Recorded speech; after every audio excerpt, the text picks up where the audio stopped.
जी जेके आइनी अदालतूं जेके पार्टी सदो लॻे या थोरो साबित आहे जरूर चवणो जेके अदालत सिस्टम आहे उहो सियासतदाननि खे प्रोटेक्ट न कयो आहे भुटे साहब वारो केस जेको सुप्रीम कोर्ट ॾिनो आइनी अदालतूं ॾिठो वञे 27 आइनी तरमीम जेका इहा रखियल सियासतदान जेके सपोर्ट कयो इमरान ख़ान हिकु तंज़ीम जो अॻुवान आहे मुल्क जो अॻूणो वज़ीर आहे हिन वक़्तु उहो जेल में आहे जंहिंजी लाइ रूमर्स हलनि था पिया बिन अक़वामी मीडिया लेवल त हू ज़िंदह न आहे मुबैना तौर ते जॾहिं त उन शइ खे रद्द कयो वियो आहे न हू ज़िंदह आहे पीपल्स पार्टी हिकिड़ी डेमोक्रेटिक पार्टी बि आहे पर इन मामले ते छो कयूं कहिड़े मामले ते?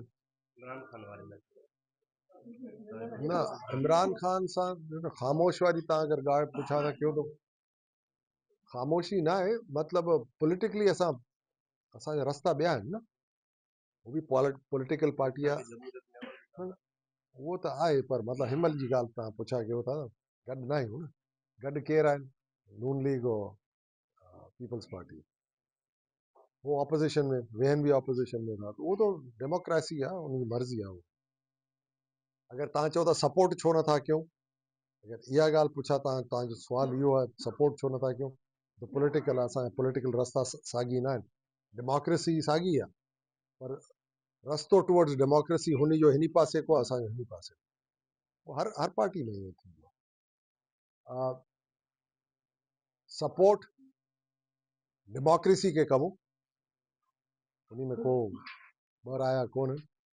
पॉलिटिकल पार्टीज़ हिकिड़ी न आहे, 10 पार्टीज़ आहिनि। सिंध खे ई तव्हां ॾिसी वठो, सिंध में बि पार्टीज़ आहिनि, उन में सभु जो मतिलबु नज़रियो हिकु जहिड़ो न आहे।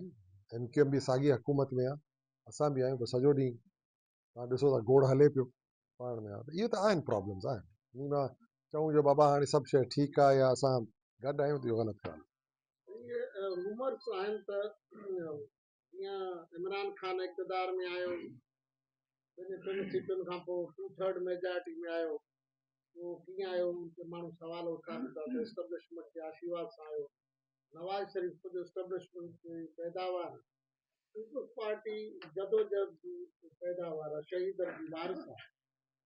साॻियो जेका 27वीं तरमीम आहे, उनमें पीपल्स पार्टी ते अंगुरियूं खजनि थियूं त पीपल्स पार्टी बेजवासो अहिड़ो समझौतो करे इक़्तिदार में अचण लाइ, तमामु चेयरमैन साहब खे वज़ीर आज़म बनाइण लाइ समझौतो करे 27वीं तरमीम खे लॉन्च कयो आहे।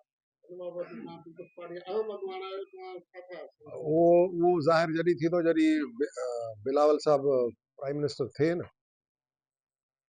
पोइ तव्हां इहो सुवाल कयो न, इहो र्यूमर्स आहिनि, अहिड़ी का ॻाल्हि ई कोन्हे। हे तव्हां 27वीं तरमीम खे तव्हां ॾिठो आहे न, कहिड़े कहिड़े धुरनि खे कीअं फ़ाइदो थियो। 2 शयूं आहिनि, अदलिया, स्टैब्लिशमेंट। हिननि पंहिंजे घर खे हिननि लोॾियो, सम्झो था, छांटी वांटी कयूं आहे, पंहिंजे घर खे सिधो कयूं आहे।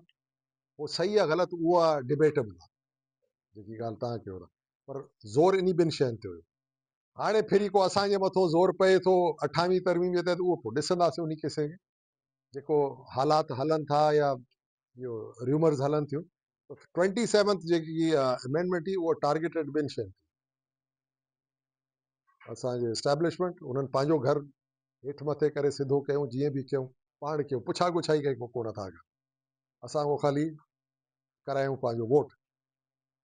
जेको जजिस आहिनि उन्हनि सां बि साॻी ॻाल्हि, पर जजिस जी ॻाल्हि इहा आहे जो कॉन्स्टिट्यूशनल अमेंडमेंट जेकी थी आहे, उन में इहा ॻाल्हि हले पई जो सुप्रीम कोर्ट माई जजिस जेका आहिनि उन्हनि खे जुदा कयो, जो कॉन्स्टिट्यूशनल जेका बि दरख़्वास्तूं अचनि थियूं उहे ख़ालिस हिननि वटि वेंदी।